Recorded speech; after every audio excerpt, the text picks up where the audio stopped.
പാലാക്കാരൻ Binoy Joseph ഇപ്പോൾ silicone വാലിയിലാണ്. ഗൂഗിളിൻ്റെയും ആപ്പിളിൻ്റെയും മൈക്രോസോഫ്റ്റിൻ്റെയും ഫേസ്ബുക്കിൻ്റെയും ഒക്കെ ഒരു നാട്ടിൽ നിന്ന് അദ്ദേഹം ഇപ്പോൾ കേരളത്തിൽ വന്നിരിക്കുകയാണ്.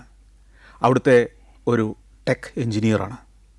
അവിടുത്തെ വളർച്ച, അമേരിക്കയുടെ സാങ്കേതിക മേഖലയുടെ കഥകൾ, ഒപ്പം അദ്ദേഹത്തിൻ്റെ ബാല്യകാലത്തിലെ കേരളത്തിലെ അനുഭവങ്ങൾ, ഇതെല്ലാം ചേർന്ന ചില കഥകൾ നമ്മളുമായി പങ്കുവയ്ക്കാനാണ് അദ്ദേഹം ഇവിടെ എത്തിയിരിക്കുന്നത്. നമുക്ക് ആ കഥകളിലേക്ക് കടക്കാം. സ്വാഗതം. നമസ്കാരം. അമേരിക്കയിൽ ഇപ്പോൾ എവിടെയാണ്, എന്താണ് ജോലി? ഞാനിപ്പോൾ അമേരിക്കയിൽ സിലിക്കോൺ വാലിയിൽ സാനോസയിലാണ്.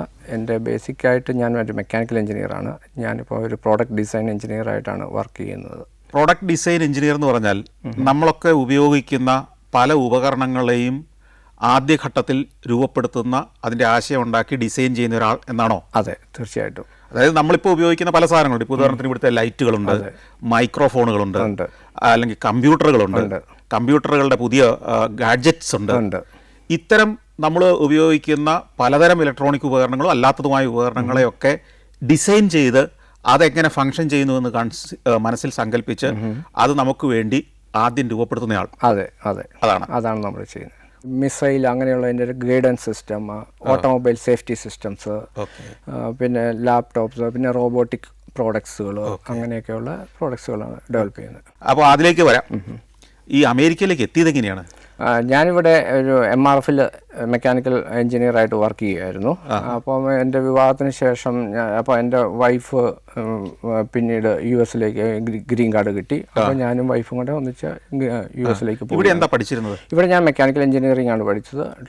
ട്രിവാൻഡ്രം എഞ്ചിനീയറിംഗ് കോളേജിൽ CETയിലാണ് പഠിച്ചത്. അത് കഴിഞ്ഞിട്ട് ഞാനിവിടെ MRFലായിരുന്നു ഇവിടെ ജോലി ചെയ്തുകൊണ്ടിരുന്നത്. MRFൽ എന്തായിരുന്നു ജോലി?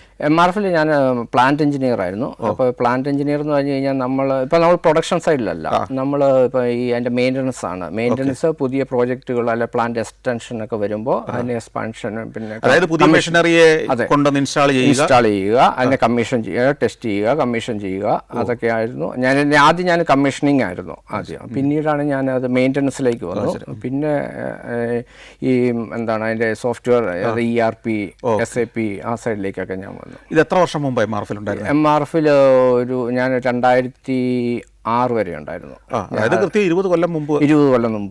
അന്ന് വരെ ഞാൻ 2001 പാസ് ഔട്ട് ആയ ആളാണ് എഞ്ചിനീയറിംഗ്. കഴിഞ്ഞ് 2006 വരെ MRFൽ ഉണ്ടായിരുന്നു. പിന്നീട് അമേരിക്കയിലേക്ക് ചെന്ന് കഴിയുമ്പോൾ അവിടെ പിന്നെ പഠനത്തിലേക്കാണോ കടന്നത്, അതോ ജോലിക്കാണോ ശ്രമിച്ചത്? എനിക്ക് SAP അറിയാമെന്ന് പറഞ്ഞിരുന്നില്ല. ആ കാലഘട്ടത്തിലേക്ക് ഈ SAP ERP ഇംപ്ലിമെൻറ്റേഷൻ ഭയങ്കര ഡിമാൻഡിങ് ആയിരുന്നു, ഹൈലി പെയ്ഡ് ജോബായിരുന്നു. അപ്പോൾ ഞാൻ ആദ്യം അക്സെഞ്ചറിലാണ് ജോയിൻ ചെയ്യുന്നത് SAP കൺസൾട്ടൻ്റ് ആയിട്ട്. പക്ഷേ അമേരിക്കയിൽ ചെന്ന് കഴിഞ്ഞ് പിന്നെ പഠനം മുമ്പോട്ട് കൊണ്ടുപോയെന്ന് തോന്നുന്നു അല്ലേ? പഠിച്ചു. അത് അന്നേരമല്ല, അത് ഞാൻ ആദ്യം SAPയിൽ ജോലി ചെയ്തുകൊണ്ടിരുന്ന ആ സമയത്ത് ഒരു 2012 എനിക്ക് എപ്പോഴും എഞ്ചിനീയറിംഗിലേക്ക് തിരിച്ചു പോകണമെന്നുണ്ടായിരുന്നു. അതായത് ഞാൻ ബേസിക്കലി മെക്കാനിക്കൽ എഞ്ചിനീയറാണ്. അപ്പം പിന്നെ ഈ SAPയിലാകുമ്പോൾ എപ്പോഴും ട്രാവലാണ്. എന്നുവെച്ചാൽ നമ്മൾ ക്ലയൻറ്റ് സൈറ്റുകളിലേക്ക് പോകണം. അപ്പോൾ എനിക്ക് ട്രാവൽ ചെയ്യാം. ഒന്നാമത് എനിക്ക് വിമാനത്തിൽ യാത്ര ചെയ്യുന്ന അത്ര വലിയ ഇഷ്ടമുള്ളതാണ്. അപ്പോൾ ഞാൻ പേടിയാണോ അതോ? വേണമെങ്കിൽ പേടിയെന്ന് പറയാം. ഈ മെക്കാനിക്കൽ എഞ്ചിനീയർമാർക്ക് വിമാനത്തിന്റെ ഫംഗ്ഷനിങ് ഒക്കെ അറിയുന്നതുകൊണ്ടാണ് അത് വേണമെങ്കിൽ അങ്ങനെയും പറയാം. അതിപ്പോൾ ഒരു വിമാനത്തിന്റെ എഞ്ചിനിൽ അതോടെ ബേൺ ചെയ്യുന്ന ടെമ്പറേച്ചർ, അതിന്റെ മെൽറ്റിംഗ്, ആ മെഷീൻ ഉണ്ടാക്കിയിരിക്കുന്ന പാർട്സിന്റെ മെൽറ്റിംഗ് പോയിന്റിനേക്കാളും കൂടിയ ടെമ്പറേച്ചറിലാണ് കത്തുന്നത്. അപ്പോൾ ഇതൊക്കെ അറിയുന്ന ഒരാൾക്ക് ഇതിനകത്ത് ഇരിക്കാൻ പാടില്ല, ഇച്ചിരി ബുദ്ധിമുട്ടുണ്ടാവും, തീർച്ചയായിട്ടും ഉണ്ടാവും. അപ്പോൾ എനിക്ക് അങ്ങനെ വിമാനത്തിൽ യാത്ര ചെയ്യുന്ന അത്ര വലിയ കംഫർട്ടുള്ള ആളല്ല. അപ്പോൾ അതുകൊണ്ട് യാത്ര ഒഴിവാക്കാനുള്ള പണി നോക്കി അതിനു വേണ്ടിയിട്ട്. അത് പിന്നെ എനിക്ക് ബേസിക് മെക്കാനിക്കൽ എഞ്ചിനീയറിംഗിൽ വർക്ക് ചെയ്യുന്നത് എനിക്കിഷ്ടം. അപ്പം മെക്കാനിക്കൽ എഞ്ചിനീയറിംഗിൽ ഞാൻ ഇപ്പം അന്ന് GRE എഴുതി അവിടെ കാലിഫോർണിയ സ്റ്റേറ്റ് യൂണിവേഴ്സിറ്റി അഡ്മിഷൻ കിട്ടി. അപ്പം അത് കഴിഞ്ഞിട്ട് ഞാൻ പ്രിസിഷൻ എഞ്ചിനീയറിംഗ്, ഞാൻ ഡിസൈനിൽ പ്രിസിഷൻ എഞ്ചിനീയറിംഗ് എന്നുള്ള ഇതിൽ സ്പെഷ്യലൈസ് ചെയ്യും. ഈ പ്രിസിഷൻ എഞ്ചിനീയറിംഗ് എന്ന് പറഞ്ഞാൽ എന്താ? പ്രിസിഷൻ എഞ്ചിനീയറിംഗ് പറഞ്ഞാൽ മെക്കാനിക്കൽ എഞ്ചിനീയറിംഗിൽ തന്നെ ഇപ്പോൾ വളരെ മൈക്രോ കമ്പോണൻസ്, അല്ലെ ചെറിയ പാർട്സുകൾ, ഇപ്പം നമ്മളൊരു JCB ഡിസൈൻ ചെയ്യുന്ന പോലെ അല്ല ഈ മൈക്രോ ഡിസൈൻ വരുന്നത്. അപ്പം ചെറിയ മെക്കാനിസങ്ങൾ, ഇപ്പോൾ ലെൻസിൻ്റെ മൂവ്മെൻറ്റ്, അല്ലെങ്കിൽ ചെറിയ മൈക്രോൺ ലെവൽസ്, നാനോമീറ്റർ ലെവലിലൊക്കെയുള്ള മൂവ്മെൻറ്റുകൾ, അതൊക്കെ ചെയ്യുന്ന അത്. അതായത് ഇപ്പോൾ ഒരു ക്യാമറയുടെ ഒരു സൂം ലെൻസിന്റെ അകത്തുള്ള സംവിധാനങ്ങളൊക്കെ അല്ലെ, അതുപോലുള്ള മൈക്രോ മൂവ്മെന്റ്സ്. അതിന് ചെറിയൊരു മാറ്റം പോലും ഫോക്കസ് ഔട്ട് ആക്കും. അത് തന്നെ മൈക്രോ മൂവ്മെന്റ്സ്. യെസ്, ഇത്തരം മൂവ്മെന്റ്സും അതിന്റെ മെക്കാനിസവും അതെ അതെ അതെ, അതാണ് ഈ പ്രിസിഷൻ എഞ്ചിനീയറിംഗ്. പക്ഷെ അവിടെ ഈ പഠിക്കുമ്പോഴും ജോലി ചെയ്യുന്നുണ്ടായിരുന്നു. അപ്പൊ അതുകൊണ്ട് തന്നെ ഇൻകം ഉണ്ട്. അപ്പൊ ആ ഒരു പ്രശ്നമില്ല. അവിടുത്തെ ഒരു അധ്യാപന രീതി എങ്ങനെയാണ്? കേരളത്തിൽ കാണാത്ത എന്ത് സിസ്റ്റമാണ് അവിടുത്തെ യൂണിവേഴ്സിറ്റികളിലെ പഠനം? അവിടുത്തെ യൂണിവേഴ്സിറ്റികളിൽ കുറെ കൂടെ പ്രോജക്റ്റ് ഓറിയന്റഡ് ആണ്. അപ്പൊ തിയറി അത്ര ഡീപ്പായിട്ടില്ല. തിയറി ഉണ്ടോയെന്ന് ചോദിച്ചാൽ ഉണ്ട്. ഇപ്പം നമ്മളിപ്പോൾ ഇവിടുത്തെ ഒരു സെമസ്റ്റർ എടുത്ത് അല്ലെങ്കിൽ ഒരു പേപ്പറിൻ്റെ ഒരു സെമസ്റ്റർ എടുത്തു കഴിഞ്ഞാൽ ഇപ്പോൾ അതിൻ്റെ അകത്ത് 3 മൊഡ്യൂൾ ഉണ്ടെങ്കിൽ അതിൽ 3 മൊഡ്യൂൾ നല്ല തിയറി ആയിരിക്കും. പിന്നെ ലാബ് ഉണ്ടോയെന്ന് വെച്ചാൽ ലാബുണ്ട്. പക്ഷെ അവിടെ തിയറി ഒരു ബേസിക് തിയറി, നമുക്ക് ആ സർവൈവ് ചെയ്യാനുള്ള തിയറി മതി. പിന്നെ അവർ കൂടുതലും പ്രോജക്റ്റ് ഓറിയന്റഡ് ആയിരിക്കും. പിന്നെ ഈ അതായത് തൊഴിൽ ചെയ്യുമ്പോൾ ആവശ്യത്തിനുള്ള തിയറി മാത്രം നമ്മൾ പഠിക്കുക, അത് തന്നെ അല്ലെ, അതിലപ്പുറം ഒട്ടും പഠിപ്പിക്കാതിരിക്കുക. നമ്മൾ ഏത് തൊഴിലിലേക്കാണോ പോകുന്നത് ആ തൊഴിൽ അറിയേണ്ട തിയറി മാത്രം നമ്മളെ പഠിപ്പിക്കുക. ബാക്കി അതിന്റെ പ്രാക്ടിക്കലായ വിവരങ്ങളും അറിവുകളും പരമാവധി തരിക. അതാണോ സിസ്റ്റം? അതാണ് സിസ്റ്റം. പിന്നെ ഇവിടെ വരുന്ന പ്രൊഫസേഴ്സ് മിക്കവരും ഇൻഡസ്ട്രിയിൽ നിന്ന് വരുന്നവരായിരിക്കും. എന്ന് പറഞ്ഞാൽ ഓരോ സബ്ജക്റ്റുകൾക്ക് പഠിപ്പിക്കാൻ വരുന്നവർ ഇൻഡസ്ട്രിയിൽ നിന്നുള്ള സ്പെഷ്യലിസ്റ്റുകളായിരിക്കും. അപ്പോൾ അവരത് അവർക്ക് സാലറി കിട്ടുന്നുണ്ട്. പക്ഷെ സാലറിയേക്കാളും കൂടുതൽ അവരൊരു പാഷനും കൊണ്ട് കൂടിയാണ് വരുന്നത്. IT പഠിപ്പിക്കുന്ന ഒരു നമ്മുടെ ഒരു കോളേജിൽ, എഞ്ചിനീയറിംഗ് കോളേജിൽ ഇൻഫോസിസിൽ നിന്നോ മറ്റോ അവിടുത്തെ സീനിയറായ ഒരാൾ വന്ന് കുട്ടികൾക്ക് ക്ലാസ് എടുക്കുന്നു എന്ന് പറയുന്ന പോലെയാണോ?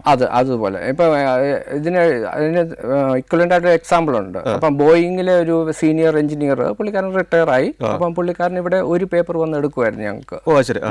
അതായത് ഈ സ്ട്രക്ചറൽ ഡിസൈൻ, അങ്ങനെയുള്ള അഡ്വാൻസ്ഡ് മെറ്റീരിയൽസ്, അങ്ങനെയുള്ള ഇതിൽ ഈ ബോയിങ് എന്നുള്ള ആളുണ്ടായിരുന്നു. അവിടെ ചെന്ന് പഠനം തുടങ്ങിക്കഴിഞ്ഞപ്പോൾ നമ്മളിവിടെ പഠിച്ച ഒരു രീതിയും അവിടുത്തെ സിസ്റ്റവുമായിട്ട് കാര്യമായ അന്തരം ഫീൽ ചെയ്തിട്ടുണ്ടോ? ഉണ്ട്. ഈ സിലബസ് തീരുമാനിക്കുന്ന ആ പ്രൊഫസറായിരിക്കും, അല്ലാതെ യൂണിവേഴ്സിറ്റി അല്ല. ശരി. ഇപ്പം നമ്മൾ പ്രിസിഷൻ എഞ്ചിനീയറിംഗ് എന്നുള്ള ഒരു പേപ്പർ ഇടും, അല്ലെങ്കിൽ റോബോട്ടിക്സ്, ഏത് പേപ്പറാണേലും ആ പ്രൊഫസറായിരിക്കും ഒരു സിലബസ് ഉണ്ടാക്കുന്നത്. അപ്പോൾ ആ ആള് ഇപ്പം അയാൾ മിക്കവാറും വെളിയിൽ നിന്ന് വരുന്ന ആളായിരിക്കും. പുള്ളി വർക്ക് ചെയ്യുന്ന ഇൻഡസ്ട്രിയിലെ റിയൽ പ്രോജക്റ്റുകളായിരിക്കും പിള്ളേർക്ക് കൊണ്ടുവന്ന് കൊടുക്കാൻ പോകുന്നത്. ഒന്നെങ്കിൽ അവർ നേരത്തെ ചെയ്ത പ്രോജക്റ്റ് ആയിരിക്കും, അല്ലെങ്കിൽ ലൈവായിട്ട് ഓടിക്കൊണ്ടിരിക്കുന്ന പ്രോജക്റ്റ് ആയിരിക്കും. അപ്പോൾ ആ പ്രോജക്റ്റിന് ചിലപ്പോൾ ഉള്ള ഒരു സൊല്യൂഷനും നിങ്ങളിൽ നിന്ന് തന്നെ ചിലപ്പോൾ കിട്ടിയേക്കാം അല്ലെ? പഠിക്കുന്ന കുട്ടികൾ തന്നെ അവര് ഓടിച്ചുകൊണ്ടിരിക്കുന്ന പ്രോജക്റ്റിന് കോൺട്രിബ്യൂട്ട് ചെയ്തേക്കാം. അതിന്റെ ക്രിയേറ്റിവിറ്റി ഉള്ള കുട്ടികൾ തീർച്ചയായിട്ടും ഇടുമല്ലോ. ഇവരുടെ പഠനകാലത്ത് ഇവര് ചെയ്യുന്ന പ്രവർത്തനങ്ങൾ കൂടുതൽ ഇൻഡസ്ട്രി ഓറിയന്റഡ് ആയിരിക്കും. അതെ. അതിന്റെ അഡ്വാൻറ്റേജ് എന്ന് വെച്ച് കഴിഞ്ഞാൽ ഈ പഠിച്ചിറങ്ങുന്ന ആളെ നേരെ ഒരു പ്രോജക്റ്റിലേക്ക് എടുത്തിടാൻ പറ്റും. ഇപ്പം അതായത് പഠിച്ചിറങ്ങി കഴിയുമ്പോൾ എന്നുവെച്ചാൽ ഇവർക്ക് അതുപോലെ നല്ല എക്സ്പോഷറും ചലഞ്ചിങ് ആയിട്ടുള്ള പ്രോജക്റ്റുകളും കിട്ടിയിട്ടുണ്ട് ഓൾറെഡി. പക്ഷേ നമ്മുടെ ഇവിടുത്തെ ആൾക്കാർ നമ്മൾ പഠിച്ചിറങ്ങുമ്പോൾ എന്താണെന്ന് വെച്ചാൽ പിള്ളേരെ ഒരു 6 month എങ്കിലും നമ്മൾ, ഇപ്പം ഞാനൊക്കെ MRF നമ്മൾ ഓൾമോസ്റ്റ് 1 year ട്രെയിനിങ്ങാണ്. അപ്പോൾ അതുകൊണ്ട് അതായത് MRF വരുമ്പോൾ ആ ഇൻഡസ്ട്രിയെ കുറിച്ച് ഒരറിവില്ല. ഇപ്പോൾ അത് നമ്മൾ ചെന്ന് കഴിയുമ്പോൾ ഇപ്പോൾ നമുക്കൊന്നും അറിഞ്ഞു വരാം. നമ്മളിവിടെ ഈ ബുക്കിൽ പഠിച്ചിട്ടുള്ള ഇപ്പോൾ ഗിയർ, അല്ലെങ്കിൽ ഗിയർ ഡിസൈൻ, അല്ലെങ്കിൽ ബോയിലർ ഡിസൈൻ, അങ്ങനെയൊക്കെ കുറച്ച് കാര്യങ്ങളൊക്കെ അത് പഴയ തിയറി വെച്ചിട്ട് നമ്മൾ പഠിച്ചിട്ട് ചെല്ലും. പക്ഷെ അവിടെ ചെല്ലുമ്പോൾ ഇതൊന്നും അല്ലാന്ന് വെച്ച് കഴിഞ്ഞാൽ ബോയിലർ ഉണ്ട് അവിടെ, പക്ഷേ അതിൻ്റെ ഒരു ഇഷ്യൂ വന്നു കഴിഞ്ഞാൽ നമുക്ക് എങ്ങനെ കറക്റ്റ് ചെയ്യാം, അല്ലെങ്കിൽ ഇത് നമ്മൾ മുഴുവൻ എല്ലാത്തിനും ആദ്യം മെക്കാനിക്കുകളെ ഡിപ്പെൻഡ് ചെയ്യണം ആദ്യം ചെന്ന് കഴിയുമ്പോൾ. അപ്പോൾ ഇവർ നമ്മൾ ചെല്ലുമ്പോൾ പിള്ളേരായിട്ട് ചെല്ലുമ്പോൾ ഒന്നും അറിഞ്ഞുകൂടാ. അപ്പോൾ ഈ മെക്കാനിക്കുകളെ ചെന്ന് കഴിയുമ്പോൾ ഇവരെന്ത് നമ്മളെ ഇപ്പോൾ ഒരു ചെറിയ വർക്കിന് ചിലപ്പോൾ 1 hour 2 hour ഒക്കെ ഒരു വർക്കിൻ്റെ കാണത്തുള്ളൂ. പക്ഷേ ഇവർ പറയും സാറേ അതിന് ഒരു 4 മണിക്കൂർ എടുക്കും, 5 മണിക്കൂർ എടുക്കും, 6 മണിക്കൂർ. അപ്പം പക്ഷേ എന്താ പറ്റുന്നത്, മോളിൽ ഇരിക്കുന്ന ആൾക്കാർക്ക് ഇത്രയും പണിയെടുക്കും. അപ്പം മോളിൽ നിന്ന് നമുക്ക് നല്ല പ്രഷർ വരും. അപ്പം പിന്നീട് എന്നോട് ഒരാൾ അവിടെ ഒരു രമേശ് എന്ന് പറഞ്ഞൊരു മെക്കാനിക്കാരനോട് പറഞ്ഞു, ആദ്യം സാറ് പോയി ഇതിൻ്റെ ഒപ്പം, അതായത് ഇവരുടെ ഒപ്പം പോയി സാറ് പോയി പണി പഠിക്കൂ. നമുക്ക് എത്രപ്പം നോളജ് ഉണ്ടോ അന്നേരമേ ആൾക്കാർ നമ്മളെ റെസ്പെക്റ്റ് ചെയ്യുള്ളൂ. ഞാൻ ഫുൾ ഇറങ്ങി, ഞാൻ നൈറ്റ് ഷിഫ്റ്റ് തന്നെ വാങ്ങി. അപ്പോൾ നൈറ്റ് ഷിഫ്റ്റിലാകുമ്പോൾ വേറെ മാനേജേഴ്സിന് പ്രഷറില്ല. അപ്പോൾ അത് കഴിഞ്ഞ് ഞാൻ പോയി എല്ലാ പണിയും പഠിച്ചു. അത് കഴിഞ്ഞപ്പോഴാണ് നമുക്ക് കമാൻഡിങ് വന്നത്. ചുരുക്കി പറഞ്ഞാൽ US യൂണിവേഴ്സിറ്റിയിൽ നിങ്ങളെ ഒരു പ്രായോഗിക പരിചയമുള്ള ഒരു പ്രൊഫസർ പഠിപ്പിച്ച സാധനം ഇവിടെ ഒരു മെക്കാനിക്കിൽ നിന്ന് പഠിക്കേണ്ടി വരും. യൂണിവേഴ്സിറ്റിയിലെ പ്രൊഫസർ പഠിപ്പിച്ച് കഴിഞ്ഞ് വന്നിട്ട് ഈ മെക്കാനിക്കിൽ നിന്നൂടെ പണി പഠിക്കേണ്ടി വരും. അവിടെ യൂണിവേഴ്സിറ്റിയിൽ തന്നെ ഇതെല്ലാം പഠിച്ച് പുറത്തിറങ്ങാൻ പറ്റും. അല്ലേ? അതാണ് വ്യത്യാസം. അതൊരു മെയിൻ വ്യത്യാസമാണ്. പിന്നെ ഈ പ്രൊഫസേഴ്സിനും നോളജ് ലെവൽ വളരെ വ്യത്യാസമുണ്ട്. അതായത് ഇവർ ഇൻഡസ്ട്രിയിൽ നിന്ന് വരുന്നതുകൊണ്ട് അവർ ഭയങ്കര പ്രാക്ടിക്കൽ ഓറിയന്റഡ് യു എസിലെ പ്രൊഫസേഴ്സ്. ഇവിടെ എന്ന് പറഞ്ഞാൽ കരിയർ പ്രൊഫസേഴ്സ് ആണല്ലോ. അപ്പോൾ ഇവർ കൂടുതലും ബുക്ക് നോളജ് ആണ്. വെച്ചാൽ മിക്ക ആൾക്കാർ ഇൻഡസ്ട്രി വർക്ക് ചെയ്ത ആൾക്കാർ വളരെ കുറവാണ്. ഇപ്പം ഞാൻ പറയുകയാണെങ്കിൽ ഇപ്പം ഞാൻ ട്രിവാൻഡ്രത്ത് പഠിച്ചു.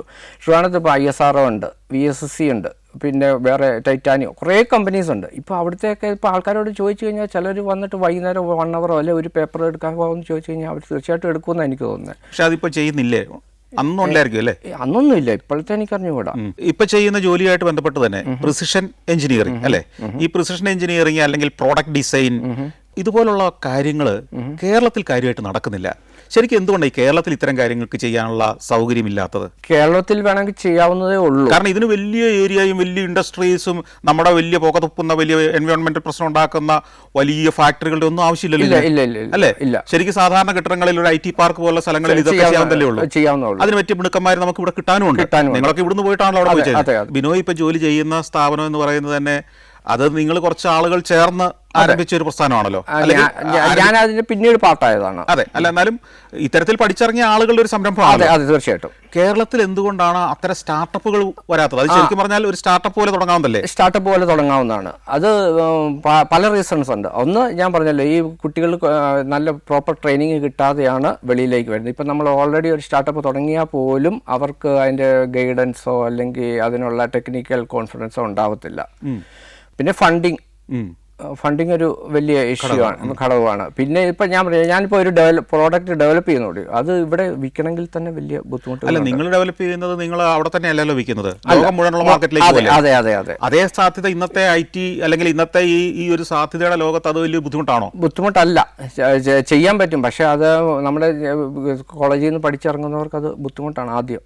അപ്പൊ അതിന് വേണ്ട ഒരു എക്കോസിസ്റ്റം ഇവിടെ ഇല്ല എന്നുള്ളതല്ലേ? എക്കോസിസ്റ്റം ഇല്ല അല്ലേ? എക്കോസിസ്റ്റം ഇല്ല. അതിനിവരെ ഗൈഡ് ചെയ്യാനോ അതിനുവേണ്ടി ഒന്ന് കോർഡിനേറ്റ് ചെയ്യുന്നതോ ആയ സംവിധാനങ്ങളൊന്നും വ്യവസായ വകുപ്പോ അല്ലെങ്കിൽ വിദ്യാഭ്യാസ വകുപ്പോ ഇത് രണ്ടും കൂടെ ചേർന്നോ ഉണ്ടാക്കുന്നില്ല എന്നുള്ളത് ഒരു കാരണമായിരിക്കും. അതൊരു കാരണമാണ്. ഇപ്പം ഞാൻ പറയാം, ഇപ്പോൾ നമ്മുടെ യൂണിവേഴ്സിറ്റികളിൽ ഇപ്പോൾ പഠിച്ചിറങ്ങുന്നവർക്ക് ഒരു സ്റ്റാർട്ടപ്പ് സ്റ്റാർട്ട് ചെയ്യണം. ഇപ്പോൾ നമുക്ക് ഓഫീസ് സ്പേസ് അല്ലെങ്കിൽ കമ്പ്യൂട്ടറുകൾ വേണം, അത് അങ്ങനെയുള്ള ഒരു ഇൻഫ്രാസ്ട്രക്ചർ. ഇപ്പോൾ ഒരാൾ പഠിച്ചിറങ്ങുന്നത് നമുക്കറിയാലോ, സാമ്പത്തികമായിട്ട് വളരെ ബുദ്ധിമുട്ടിലായിരിക്കുമല്ലോ. അപ്പോൾ അതിനുള്ള ആ ഇൻവെസ്റ്റ്മെൻറ്റിനുള്ള പൈസ ഉണ്ടാവണമെന്നില്ല. സ്റ്റാർട്ടപ്പുകൾ തുടങ്ങാൻ ഇവർ പഠിക്കുന്ന യൂണിവേഴ്സിറ്റികൾക്ക് അല്ലെങ്കിൽ എഞ്ചിനീയറിംഗ് കോളേജുകൾക്ക് തന്നെ അതിൻ്റെ ഒരു ഭാഗം ഇത്തരം കാര്യത്തിന് മാറ്റിവെക്കുക, അവർക്ക് ഫെസിലിറ്റി കൊടുക്കുകയും ചെയ്താൽ അത് ചെയ്യാൻ പറ്റുന്നതാണ്. അതിപ്പോൾ ഈ സ്റ്റാൻഫോർഡ് യൂണിവേഴ്സിറ്റി അങ്ങനെയാണല്ലോ ചെയ്തത്. അവരുടെ ലാൻഡിൻ്റെ ഒരു പകുതി ഭാഗം സ്റ്റാർട്ടപ്പുകൾക്ക് വേണ്ടിയിട്ട് അവിടെ കുറച്ച് ബിൽഡിങ്ങുകൾ ഉണ്ടാക്കി ഓരോ കമ്പനികൾക്കും സ്റ്റാർട്ട് ചെയ്യാം, സ്റ്റുഡൻസിന് വേണ്ടി തന്നെ. ഓക്കെ, ഈ സ്റ്റാൻഫോർഡിലേക്ക് വരുമ്പോൾ എനിക്ക് സ്റ്റാൻഫോർഡിനെ കുറിച്ച് അറിയാൻ താല്പര്യമുണ്ട്. ശരിക്കും ഈ പാളോ ആൾട്ടോ എന്ന് പറയുന്ന ഒരു പ്രദേശമാണല്ലോ ശരിക്കും ഈ ടെക് ഭീമന്മാരുടെ ഒരു കേന്ദ്രം അല്ലെ? ആ പരിസരത്ത് തന്നെയാണ് നിങ്ങളും താമസിക്കുന്നതെന്നാണ് ഞാൻ മനസ്സിലാക്കുന്നത് അല്ലെ? അവിടെയാണ് ലോകത്തിന്റെ സാങ്കേതിക വിദ്യയുടെ കേന്ദ്രം. അതായത് ഗൂഗിൾ അവിടെയാണ്, ആപ്പിൾ അവിടെയാണ്, ഫേസ്ബുക്ക് ആ പ്രദേശത്താണ്, മൈക്രോസോഫ്റ്റ് എവിടെയാണോ? മൈക്രോസോഫ്റ്റ് അവിടെയുണ്ട്, അവിടെയാണല്ലോ പ്രധാന അവരുടെ ഒരു കേന്ദ്രമാണല്ലോ. അവിടെയുണ്ട്. അപ്പൊ അതായത് ലോകത്തെ നിയന്ത്രിക്കുന്ന, ഇന്ന് മനുഷ്യൻ എങ്ങനെ ചിന്തിക്കണമെന്ന് പോലും ചിന്തിക്കുന്ന, അല്ലെങ്കിൽ AI അവസാന വാക്ക് വരെയായി കമ്പനികളൊക്കെ, മനുഷ്യൻ ഒരു ദിവസം പോലും ഇവരെ ഒന്നും ഉപയോഗിക്കാതെ ജീവിക്കാൻ പറ്റാത്ത സ്ഥിതിയിൽ എത്തിച്ചിരിക്കുന്ന ഈ കമ്പനികളെല്ലാം എന്തുകൊണ്ട് ഈ പൗളോ ആൾട്ടോ എന്ന് പറയുന്ന ഈ പ്രദേശത്ത് വന്നു ചേർന്നു? അതിന്റെ പശ്ചാത്തലം ഒരുക്കുന്നതിൽ ഈ സ്റ്റാൻഫോർഡ് യൂണിവേഴ്സിറ്റിക്ക് എന്താണ് പങ്ക്? സ്റ്റാൻഫോർഡ് യൂണിവേഴ്സിറ്റി ഒരു 1891 ആണ് സ്റ്റാർട്ട് ചെയ്യുന്നത്. അതായത് എത്രയോ 140 കൊല്ലം മുമ്പാണ് സ്റ്റാർട്ട് ചെയ്യുന്നത്. അപ്പോൾ എന്താണ് സ്റ്റാർട്ട് ചെയ്ത ആളുടെ പേര് ലീമൻ സ്റ്റാൻഫോർഡ്. ആ പുള്ളിക്കാരൻ പുള്ളി കാലിഫോർണിയ വന്ന് പല ബിസിനസ്, ഗോൾഡ് റഷിന്റെ സമയത്ത് കാലിഫോർണിയ വരുന്നു. അപ്പോൾ കുറേ ബിസിനസ്സുകൾ ചെയ്യുന്നു, ഫെയിലാവുന്നു. അത് കഴിഞ്ഞിട്ട് വീണ്ടും പുള്ളിക്കാരൻ റെയിൽവേയുടെ ബിസിനസ് കോൺട്രാക്ട് പലരുമായിട്ട് കൂടിച്ചേർന്ന് അതിൽ കുറേ പൈസ ഉണ്ടാക്കുന്നു. അത് കഴിഞ്ഞിട്ട് പുള്ളി ഈ പൈസ ഉണ്ടാക്കി കഴിഞ്ഞിട്ട് ഈ പാളോ ആൾട്ടോ ഏരിയയിൽ വന്ന് വീട്, ഒരു 8000 ഏക്കർ സ്ഥലം വാങ്ങുന്നു, വീട് വയ്ക്കുന്നു. അത് കഴിഞ്ഞ് 8000 ഏക്കർ വീട് വെക്കാൻ വേണ്ടി തന്നെ എടുത്തു. അന്നൊക്കെ ഇഷ്ടംപോലെ കാലിഫോർണിയ ഓപ്പൺ ആയിട്ട് കിടക്കുമല്ലോ. പുള്ളിക്ക് അത് സാൻ ഫ്രാൻസിസ്കോയിലായിരുന്നു ആദ്യം. അത് കഴിഞ്ഞിട്ട് അവിടുത്തെ വെതർ, അവിടെ എപ്പോഴും ഹ്യൂമിഡ് ആയിട്ടുള്ള വെതറാണല്ലോ. അപ്പോൾ അതിൽ നിന്ന് ഇച്ചിരി ഉള്ളിൽ ഉള്ളിലേക്ക് കയറി ഡ്രൈവർ ഉള്ളയിടത്തേക്ക് കയറി പുള്ളിക്കാരൻ സ്ഥലം വാങ്ങി ഒരു മോനുമായിട്ട് അവിടെ മോനും വൈഫും അങ്ങനെ വലിയ വീടൊക്കെ വെച്ച് താമസിച്ചുകൊണ്ടിരുന്നപ്പോൾ മോന് അസുഖം വന്നു, മോൻ മരിച്ചു പോകുന്നു 14 വയസ്സുള്ള. അപ്പോൾ പിന്നെ ഈ റിച്ച്നെസ്സും ഒന്നും അത്ര വರ್ತല്ല എന്ന് തോന്നിയപ്പോൾ പുള്ളിക്കാരൻ ഒരു യൂണിവേഴ്സിറ്റി മോൻ്റെ പേരിൽ, അതായത് സ്റ്റാൻഫോർഡ് ജൂനിയർ ആ മോൻ്റെ പേരിൽ സ്റ്റാൻഫോർഡ് യൂണിവേഴ്സിറ്റി സ്റ്റാർട്ട് ചെയ്യുന്നു. ആ കാലഘട്ടത്തിലൊക്കെ യൂണിവേഴ്സിറ്റി എന്ന് പറഞ്ഞു കഴിഞ്ഞാൽ ഈ എന്താണ് ലിറ്ററേച്ചർ അല്ലെ തിയോളജി അതൊക്കെയായിരുന്നു ബാക്കിയുള്ള യൂണിവേഴ്സിറ്റി അക്കാലത്തെ മെയിൻ യൂണിവേഴ്സിറ്റികൾ. സ്ത്രീകൾ കോഴ്സുകൾ അതെ. പിന്നെ സ്ത്രീകൾക്ക് അഡ്മിഷൻ ആ കാലഘട്ടത്തിൽ കിട്ടത്തില്ലായിരുന്നു. പക്ഷേ ഈ പുള്ളി അതെല്ലാം മാറ്റിവെച്ച് ഒരു സെക്കുലർ ആയിട്ടുള്ള സ്ത്രീകൾക്കും അഡ്മിഷൻ കൊടുക്കുന്ന സയൻസ് ഓറിയന്റഡ് ആയിട്ടുള്ള ഒരു യൂണിവേഴ്സിറ്റി എന്ന രീതിയിലാണ് സ്റ്റാൻഫോർഡ് യൂണിവേഴ്സിറ്റി സ്റ്റാർട്ട് ചെയ്യുന്നത്. അപ്പോൾ അത് കഴിഞ്ഞിട്ട് അവിടുന്ന് ഈ സയൻസ് ഓറിയന്റഡ് ആയതുകൊണ്ട് അവിടുന്ന് കുറേ പ്രോഡക്ട്സുകൾ അല്ലെങ്കിൽ കുറേ ടെക്നോളജി ആൾക്കാർ അവിടെ പഠിച്ച്, ഇങ്ങനെ ഒരു യൂണിവേഴ്സിറ്റി തുടങ്ങിയപ്പോൾ ടെക്നോളജി പഠിക്കാൻ കുട്ടികൾ വരുമായിരുന്നായിരിക്കും തീർച്ചയായിട്ടും. അപ്പോൾ അത് കഴിഞ്ഞ് പക്ഷേ അന്നേരം ഈ ടെക്നോളജി പഠിച്ചവർക്ക് അന്ന് ജോലി ഇല്ലാത്ത ഒരു അവസരം വന്നു. അങ്ങനെ വെച്ചാൽ ഒന്നാമത് ഇത് വെസ്റ്റ് കോസ്റ്റിലാണ്, അന്നത്തെ മെയിൻ ബിസിനസ്സും യൂണിവേഴ്സിറ്റികളെല്ലാം ഈസ്റ്റ് കോസ്റ്റിലാണ്. അപ്പോൾ ഇവിടെ അതെ അപ്പോൾ ഇവിടെ ഒരു അവസരം ഇല്ലാതെ വന്നപ്പോൾ പുള്ളിക്കാരൻ ഇവിടുത്തെ കുറേ ഏരിയ, അതായത് 8,000 കുറേ ഏരിയ ചെറിയ ഷെഡുകൾ പോലെ ഉണ്ടാക്കി കുട്ടികൾക്ക് വേണമെങ്കിൽ അവിടെ എന്തെങ്കിലും ബിസിനസ് സ്റ്റാർട്ട് ചെയ്യാം, അതായത് ഇവിടെ പഠിച്ചിറങ്ങിയ പിള്ളേർക്ക് അങ്ങനെ സ്റ്റാർട്ട് ചെയ്യും.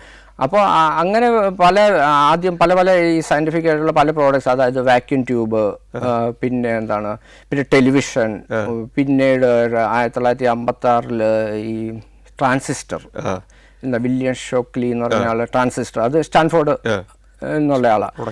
അപ്പോൾ അങ്ങനെ ആ പ്രോഡക്റ്റുകൾ വരുന്നു.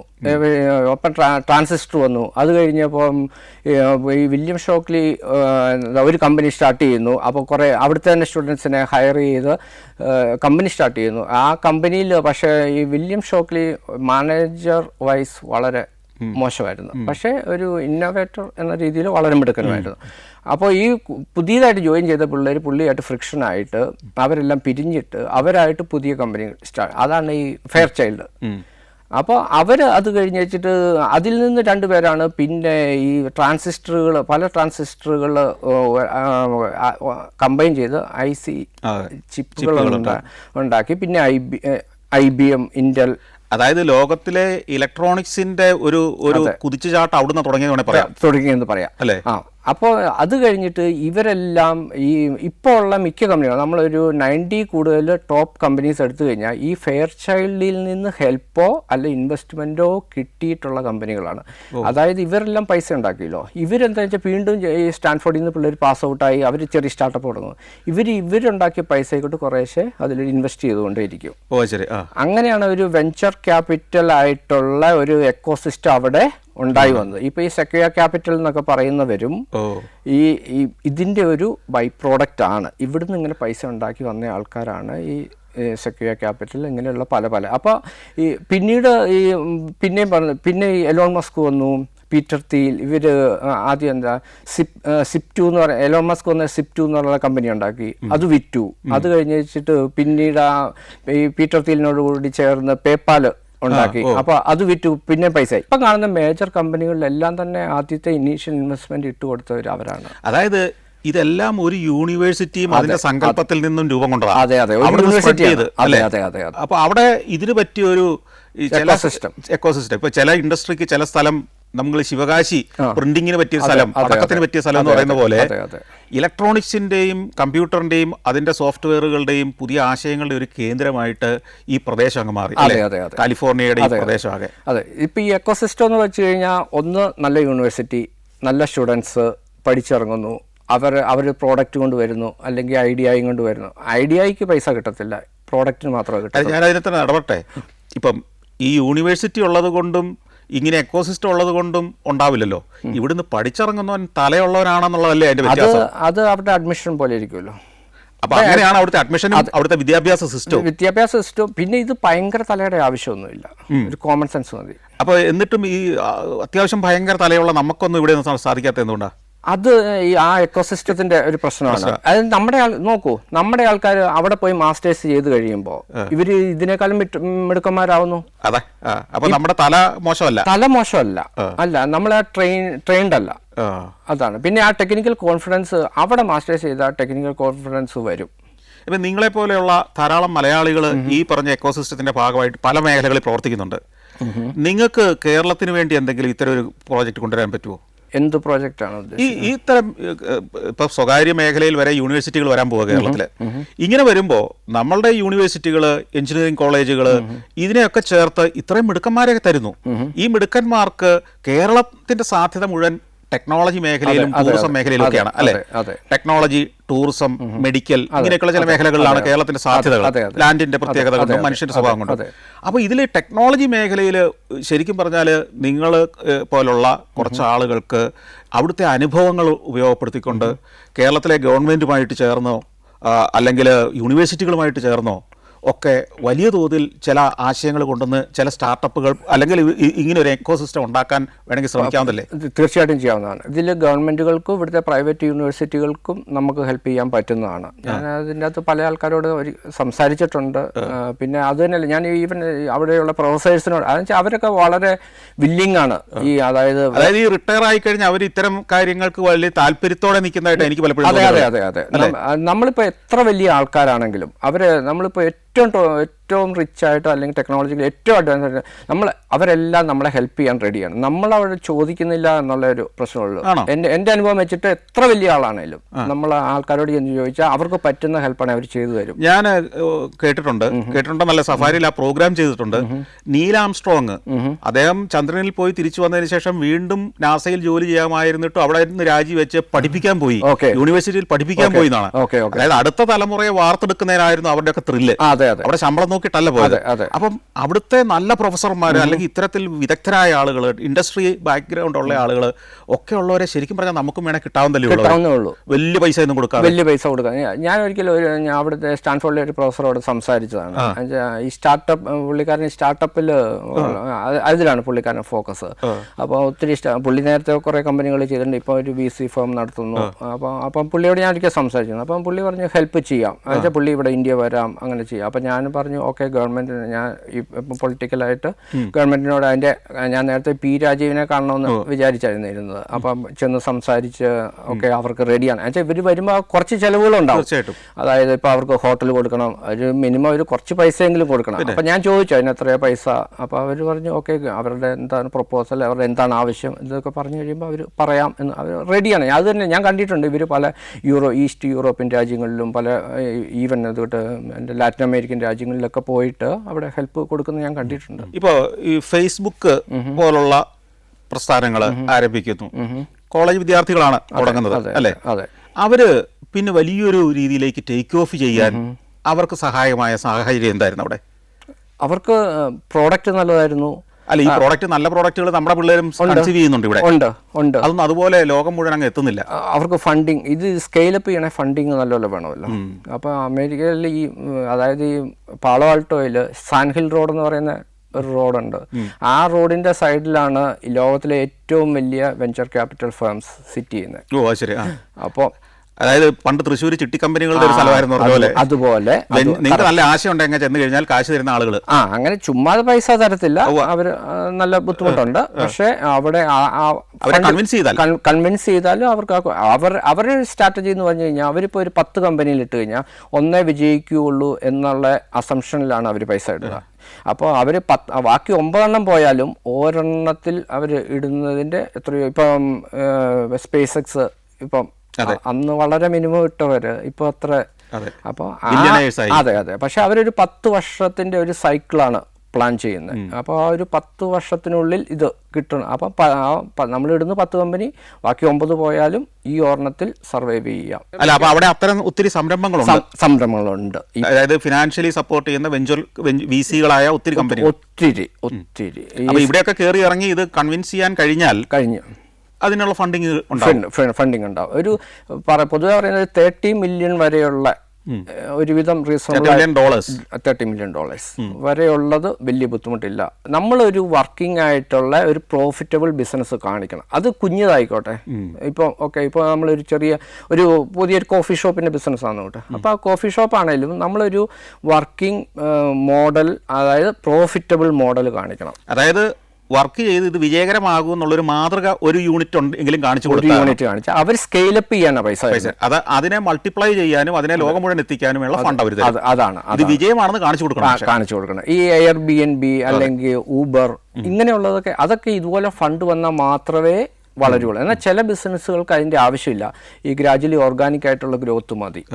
ഇപ്പോൾ നമുക്കൊരു ടെക്നോളജി ഉണ്ട്, നമ്മൾ അതുകൊണ്ട് നമ്മുടെ ഒരു ചെറിയ യൂണിറ്റിൽ അത് പ്രവർത്തിപ്പിച്ച് കാണിച്ചു. പക്ഷെ വലിയ തോതിൽ വളരാനുള്ള ടെക്നോളജിക്കൽ സപ്പോർട്ടും ഇവർ തരുമോ? ഈ VC-കളുടെ പൊതുവെ ഈ VC-കൾ വരുമ്പോൾ എന്താണെന്ന് വെച്ചാൽ അവരുടെ ആൾക്കാരെ ഈ കമ്പനി കൊണ്ടുവന്ന് അപ്പോയിന്റ് ചെയ്യും. അതായത് ഈ മിടുക്കന്മാരായിരിക്കും വരുന്നത്.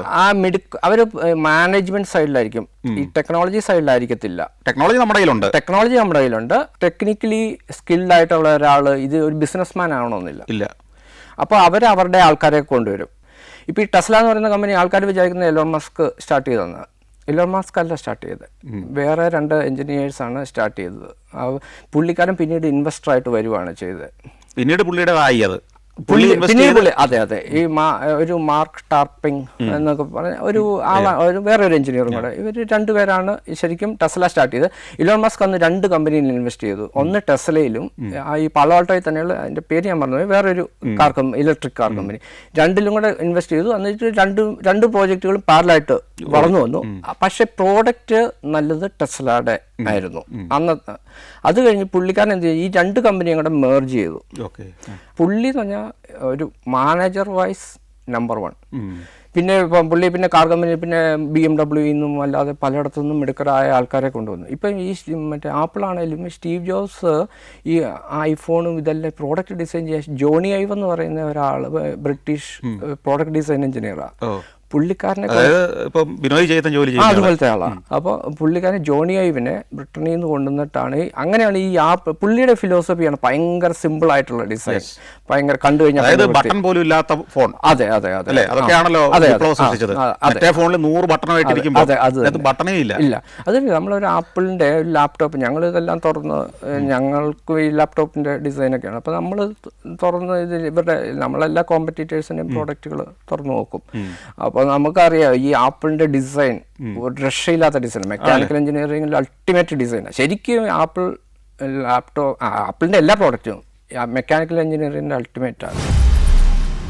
ഇപ്പോൾ ഉദാഹരണം പറഞ്ഞാൽ നിക്കോണിൻ്റെ അല്ലെങ്കിൽ കാനോൻ്റെ അല്ലെങ്കിൽ സോണിയുടെ ഒക്കെ ഒരു ക്യാമറ ഡിസൈൻ ചെയ്യുമ്പോഴും നമ്മുടെ കയ്യിലേക്ക് കിട്ടുന്ന ആ രൂപം ആദ്യം ഒരാൾ ഉണ്ടാക്കണം. അത് നിങ്ങളെ പോലുള്ള ഒരാൾ കമ്പ്യൂട്ടറിൽ ഡിസൈൻ ചെയ്തെടുക്കും. കമ്പ്യൂട്ടറിൽ ഡിസൈൻ ചെയ്യുന്നതിന് മുമ്പ് പേപ്പറിൽ വരയ്ക്കും. നമ്മളിപ്പോൾ ഒരു പ്രോഡക്റ്റ് ആണെങ്കിൽ അപ്പോൾ അതിനൊരു 50 കമ്പോണന്റ് ഉണ്ടെങ്കിൽ 50 കമ്പനിക്ക് കൊടുക്കും, അല്ലെങ്കിൽ ഒരു 25 കമ്പനിക്ക് കൊടുക്കും. അവർ ശരിക്കും ഈ പ്രോഡക്റ്റ് എന്താണെന്ന് ഒരു കമ്പനിക്കും മനസ്സിലാവില്ല ഇപ്പം. അതായത് പീസാ കൊടുക്കുക.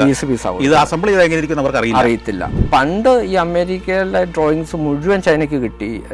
ഒരു പ്രോഡക്റ്റിന്റെ പൂർണ്ണ ഡ്രോയിങ് ആണ് നേരത്തെ കിട്ടിക്കൊണ്ടിരുന്നത്. അങ്ങനെ കിട്ടുമ്പോൾ അവരത് ദുരുപയോഗിച്ചിരുന്നോ? ഈ ചൈനക്കാരുടെ ഒരു അഡ്വാൻറ്റേജ് എന്ന് പറഞ്ഞാൽ അവർ നമ്മൾ ഇന്ത്യയിൽ ഒരു 3-4 മാസം കൊണ്ട് ചെയ്യുന്ന സാധനം അവർ 2 ആഴ്ച കൊണ്ട് ചെയ്തു തരും. ഭയങ്കര സ്പീഡാണ്. പക്ഷേ ഈ ലോജിക്ക് കൂടുതൽ ഇന്ത്യക്കാർക്കാണ്. പ്രോഡക്റ്റ് ഡിസൈൻ ചെയ്യുമ്പോൾ തന്നെ നിങ്ങൾ പേറ്റന്റ് അപ്ലൈ ചെയ്യും? അതിന് മുമ്പ് തന്നെ അപ്ലൈ ചെയ്യും. ഈ ആശയമായിരിക്കും തന്നെ ആദ്യമേ അതാ ചെയ്യുന്നത്. അത് ഇതിന് കുറേ സമയം എടുക്കും പേറ്റന്റ് കിട്ടി വരാൻ. എസ്പെഷ്യലി ഒരു മെക്കാനിക്കൽ പ്രോഡക്റ്റ് ആണെങ്കിൽ ഒരു മിനിമം 5 ഇയർ എടുക്കും. ശരിക്കും കസ്റ്റമർ ഒരു 5 വർഷം പുറകിലാണ്. ഈ കുട്ടികൾ അവിടെയാണോ ജനിച്ചു വളർന്നത്? അവർ അവിടെ ജനിച്ചു വളർന്നവരാണ്. അപ്പോൾ അവർ ശരിക്കും US സിറ്റിസൺസ് ആണ്. അവർ കേരളത്തിലേക്ക് വരുമ്പോൾ എന്താണ് അവരുടെ ഒരു മനോഭാവം? സാധാരണ ഒരു കുട്ടി അമേരിക്കയിൽ ജനിച്ചിട്ട് ഒരു കുട്ടി ഇവിടെ വരുവാണെങ്കിൽ ആദ്യത്തെ അവരുടെ പ്രശ്നം ടോയ്ലറ്റുകളാണ്. കേരളത്തിലേക്ക് വന്ന് ചെറിയ സംരംഭങ്ങളൊക്കെ ആരംഭിച്ചിട്ടുണ്ട്. ഒരു ചോക്ലേറ്റ് ഫാക്ടറി ആരംഭിച്ചിരിക്കുന്നു, ഒരു ബ്രാൻഡ് ലോഞ്ച് ചെയ്തിരിക്കുന്നു. എന്താണ് അതിനൊരു വികാരം? കാരണം നിങ്ങൾ പ്രവർത്തിക്കുന്ന മേഖല ടോട്ടലി ഡിഫറെന്റ്, ജീവിക്കുന്ന രാജ്യം വേറെ, എന്നിട്ടും കേരളത്തിൽ വന്നൊരു ചോക്ലേറ്റ് ഫാക്ടറി തുടങ്ങണമെന്ന് തോന്നാൻ കാര്യം എന്താ?